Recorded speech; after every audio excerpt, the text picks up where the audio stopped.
General Odawayiis Horraga ayaa ka shafay xogta ciidan beeleed lagu tababarayo xerada Balidoogle ee gobolka Shabeellada Hoose.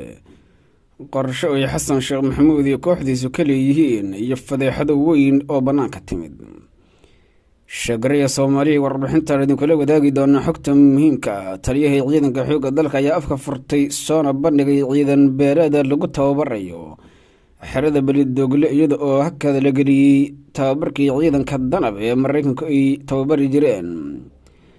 Warbixinta ayaynu kala wadaagi doonaa xogaha muhiimka ah arrinta ku saabsan ee shaqariya idinka ku faafinaya meel walba guryadana ku shuba.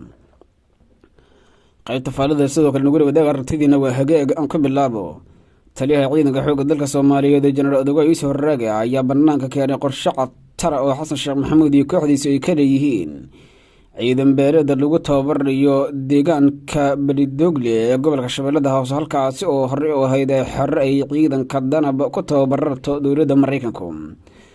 laakiin qorshihii tababarka ciidanka danab dowladda Xasan Sheekh Maxamuud ayaa hadda u bedeshay in ciidan beeleed Xasan Sheekh Maxamuud ka hayb la tababaro, iyadoo arrintaasi markaasi looga gol leeyahay in lagu muujiyo sida uu Xasan Sheekh Maxamuud u danaynayo in magaalada Cadale uu ka samaysto madaxtooyo beeshiisu ay ku waardiyin doonto, iyadoo ciidanka hadda la tababarayo ay dhammaantood yihiin beesha uu Xasan Sheekh Maxamuud ka dhashay, gaar ahaan jifahoodkiisa Wacaysle. markii tababarka soo dhamaystaan ciidamadan oo cutubkoodii ugu horreeyay dhowaan loo soo gabagabeeyey tababarka ayaa xogo kala duwan oo helayna waxa ay tilmaamayaan inay markaasi kooxda doonayso in ay ku dhiirto inay qaado tallaabooyin la xiriira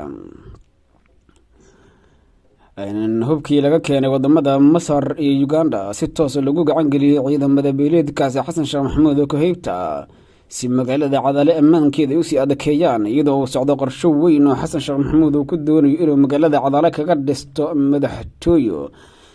kadib markii ay u sheegeen markaasi dhaqaatiirtiisu in xaalada caafimaad awgeed uusan madaxweynaha u suurtageli karin inuu dalka ku sii noolaado, gaar ahaana magaalada Muqdisho ay tahay inuu tago meel jawigeedu ammaan yahay, sidoo kale xasiloon oo aan buuq badnayn, maadaama madaxweynuhu ay iyo sidoo kale xanuuno kala duwan ay isugu darsameen. arrintaas oo sababa in hadda la dardargeliyo qorshaha la doonayo in loogu dhiso madaxweyne Xasan Sheekh Maxamuud madaxtooye ka baxsan tanfila Soomaaliya oo hadda ku shaqeynayo. waxaa lagu soo warramaya in saanad ciidan iyo rasaas laga keenay wadamada dariska, gaar ahaan Masar iyo Uganda, lagu xareeyay xero tababar oo markaasi guri ku yaala ayraahday magaalada Muqdisho oo madaxweyne Xasan Sheekh Maxamuud deganaa jiray, iyadoo aan sistamka hubka ciidanka qalabka sida la marsiinin hubkaasi, isla markaana laga qariyay taliska ciidanka xoogga dalka Soomaaliya inay xogta saanadaasi ciidan helaan. arrimaha waaweyn ee la xiriira sida loo maareynayo arrinta la xiriirta waxa laga yeelayo in ciidanka xoogga dalka Soomaaliyeed rasaastaas loogu talagalay wadamada dunida ay keeneen lagu xareeyo guri gaar loo leeyahay, isla markaana loo tababaro ciidan beeleed. waxaa sidoo kale ku lifaaqan in tababarkii ciidanka danab ee xerada Balidoogle ka socday loo baajiyey sidii loo tababar lahaa ciidankaasi beesha Afgaal ka soo jeeda ee madaxweynuhu uu doonayo inay ku waardiyeeyaan magaalada Cadale oo rabo inuu si toos ugu guuro. qorshayaal kala duwan ayaa laga leeyahay dhismaha madaxtooyada magaalada Cadale, iyadoo taliyaha ciidan basugida dhowaan oo halkaasi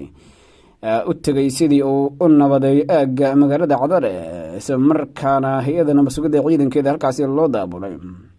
shaqariya xogaan qaata falan wali wadaag aragtidiina tan iyo kulan sida marnabad geliyo.